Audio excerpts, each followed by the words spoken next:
Hello，大家好，我係拖石兄爺。首先咧喺呢度同大家道個歉，個教程拖咗咁耐。其實咧呢個教程係相當簡單嘅，我大可以用1分鐘嘅時間教識你哋，但係我冇。其原因咧係我覺得最重要嘅唔係佢嘅技術，而係佢嘅轉場嘅思路。所以我咧就嘥咗少少時間去影咗好多關於遮罩轉場嘅一啲素材。咁希望你哋更加直觀咁了解到我係點拍嘅。咁我哋即刻開播。遮罩轉場，遮罩轉場係上個世紀2018年最流行嘅轉場產物，其因為花花公嘅形式深受觀眾民心，時至今日都熱度不減，係十分之架勢堂嘅技術，實在係居家旅遊、扮嘢發圈必備轉場。學識咗呢招，全中國啲女都會對你沙晒冧。今次弊啦，霎時間多咗好多女啊！真係好有型啊！我哋可以點報答你啊？我咁掂教你哋學嘢，係施恩莫望報。冇錯啦，上邊條片咧就係用咗大量嘅遮罩轉場去實現嘅。咁上一期有啲朋友話俾我知，啊你講課係叻嘅，但係有咩用啊？成碌木咁，爭啲棟篤笑喎。吓？講課仲要棟篤笑咁？咁我都好聽勸嘅，所以咪有咗上邊嗰條片咯。咁即係多謝你啊！以我條片為例啦，主體拍攝完之後，有部車經過，咁我咧就係利用呢部車去完成遮罩轉場嘅。咁我稱之呢種轉場為遮罩式嘅被動轉場。咩叫做被動式轉場呢？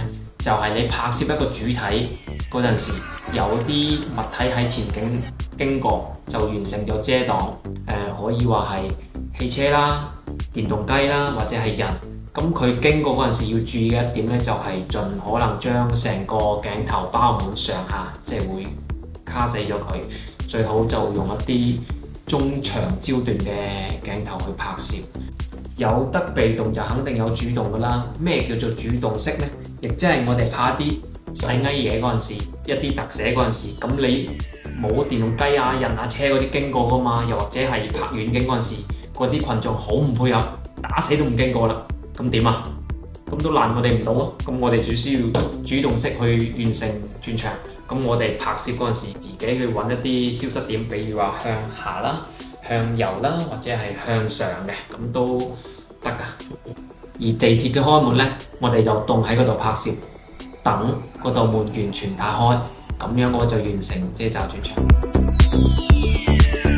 好，又到咗我哋最中意後期嗰一部分啦。我哋揾到嗰條素材，將佢拖入嚟，截到我哋想要嘅嗰段素材。好，喺呢度分割，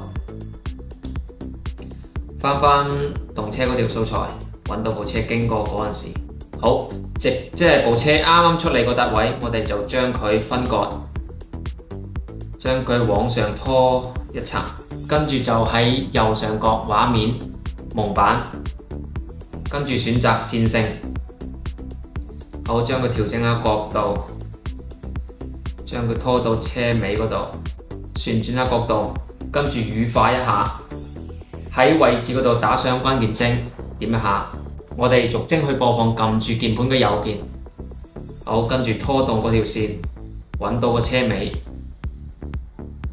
下幀，揾到個車尾，再往下一幀，好，再調整，再下一幀，好，跟住再下一幀，好，呢度係消失咗，我哋將呢條線拖到最右邊，跟住就將佢分割，後邊嘅就唔要，我哋預諗下都 OK 嘅，幾絲滑下。我哋再講翻地鐵開門嗰個遮罩轉場係點完成嘅，揾到個素材，將佢拖入剪影，將細節點都拖入嚟。我哋揾到開門嗰瞬間，好，亦即係呢度，將佢分割，將佢往上拖一層，好，再往後拖，揾到道門完全開晒嗰一下，跟住喺畫面蒙版選擇矩形，喺呢度有一個叫反轉嘅，我哋撳一下，我哋將呢個蒙版咧就遮擋晒成道門，跟住咧我哋就往下拉，喺位置嗰度打上關鍵幀，以及大細嗰度都打上關鍵幀。跟住咧就拖翻去視頻最開始嘅時候，亦即係啱啱開門嗰一下，對齊嗰條線，開門嗰一下嗰條線。好，我哋輕咁預攬一下，咁樣嘅話佢就會從細到大有一個形狀嘅遮罩。咁喺當中有啲匹配唔上嘅，我哋需要去調整。我哋點一下，如果呢度冇對上嘅話，我哋移動一下，將佢直至到對啱道門為止。好，我哋再往後拉，睇下邊度係未匹配上嘅。好，呢度都差啲。道門開到2/3嘅時候，選擇畫面基礎，跟住呢度縮放，我哋點下關鍵幀，往後拖。道門開晒之後，我哋再將佢放大，直至到道門唔見為止。好，我哋最終預覽一下，簡直就係冇得再好啊！好啦，咁就完成咗遮罩轉牆噶啦。可能講得有啲抌波鐘，但係我真係好想你哋學識，你哋學唔識，我好難受。